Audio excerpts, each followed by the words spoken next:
On May 30, 2025, President Donald Trump made waves in the economy by signing an executive order that increased tariffs on imported steel and aluminum from 25% to 50%, applying to all countries except the United Kingdom. While the administration claimed this was a move to protect the U.S. industry, the reality was a strong economic jolt, pushing key industries into an unprecedented crisis. This decision not only led to the collapse of major businesses, but also created harmful consequences that economic experts believe will weigh heavily on the U.S. economy for years to come. Tesla was not immune to the 50% tariff on aluminum imports from countries outside the United States-Mexico-Canada Agreement, USMCA, which raised the company's production costs. For example, if Tesla had to spend about $1,000 per ton of aluminum before the tariffs, the 50% tariff would add another $500 per ton.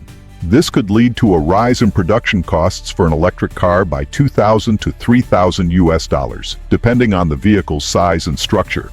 To mitigate this impact, Tesla decided to build a battery manufacturing plant in Quebec, Canada, where cheap hydroelectric power is abundant and aluminum is not subject to tariffs.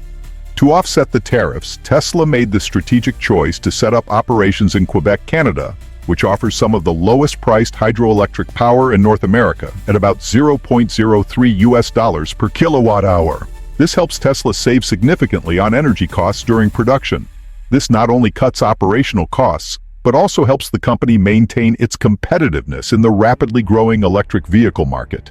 Trump's tariffs had a clear impact on the U.S. automotive industry, especially on Ford Motor Company. In Q2 2025, Ford reported a net loss of $36 million, largely due to the cancellation of its three-row electric vehicle project and recall costs amounting to $570 million.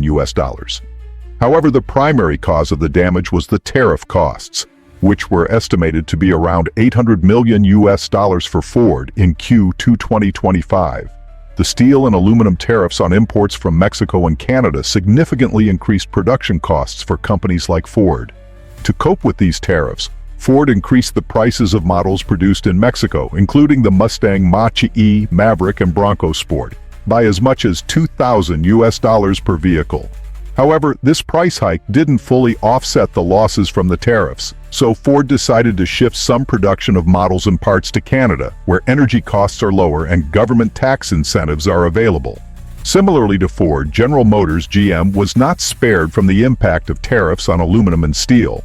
In Q2 2025, GM suffered losses of $1.1 billion from tariffs, mainly due to the import of vehicles from South Korea. This tariff policy severely affected the costs for automakers, prompting GM to revise its full-year tariff cost forecast for 2025 to between $4 billion and $5 billion. In response, GM made a strategic move by investing heavily in U.S.-based factories, particularly in Michigan, Kansas, and Tennessee, to bring back production of models from Mexico to the U.S. This shift helped GM save millions annually in production and tariff costs, while protecting profit margins as tariffs continued to rise. These factories use cheaper energy and benefit from tax incentives in the U.S., providing GM with a competitive edge. Coca-Cola, a leading company in the beverage industry, faced direct consequences from the 25% tariff on aluminum imported from countries outside NAFTA. Coca-Cola imports about 1.5 million tons of aluminum annually to produce beverage cans, and this tariff has increased production costs by 15% to 27%, with an estimated additional cost of $300 million per year. This means the company had to pay more for packaging, increasing Coca-Cola's total production costs in the U.S. from $600 million to $800 million annually. As production costs rise, each Coca-Cola can could see an increase of $0.07 to $0.10 in production cost. This price hike will not only affect the company's profit margins, but also impact the retail price of products, putting pressure on Coca-Cola's ability to maintain stable profits as consumers face rising prices. To minimize the tariff impact, CEO James Quincy mentioned that Coca-Cola might switch from aluminum packaging to PET plastic bottles. Using PET bottles would save the company about $100 million per year, since PET bottle production costs are 10% to 15% lower than aluminum cans. However, this move could provoke backlash from environmental groups and consumers who prioritize eco-friendly products. Campbell's Soup, a famous food processing company, is also facing increased packaging costs due to tariffs on aluminum and steel. The company's canned products, especially soup, have been hit hard by rising material costs. The tariffs have increased packaging costs by 15%, leading to an additional $30 million in costs in Q2 2025, reducing Campbell's Soup's profit by 4% for the quarter. To cope with the higher packaging costs, Campbell's Soup is looking for alternative suppliers in South America and Southeast Asia to reduce the costs caused by tariffs. This shift is expected to save the company about $8 million to $12 million annually.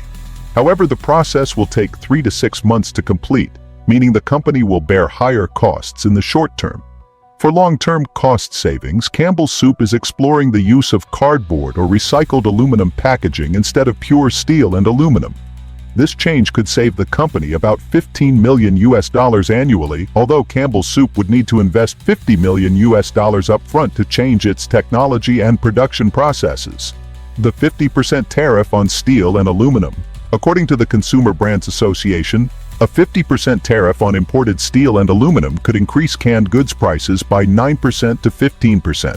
For example, if a can of soup sells for $2, the price could rise by 0.18 to 0.30 This means products like canned soup, beans, and vegetables could become significantly more expensive. With such price increases, each family could face an additional $300 per year in costs for canned food.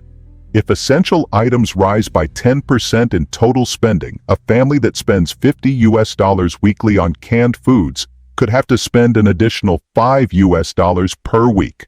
This increase could total $260 per year, which particularly affects low-income families. According to the U.S. Federal Reserve, 25% of Americans with low income will be hit hardest by food price hikes.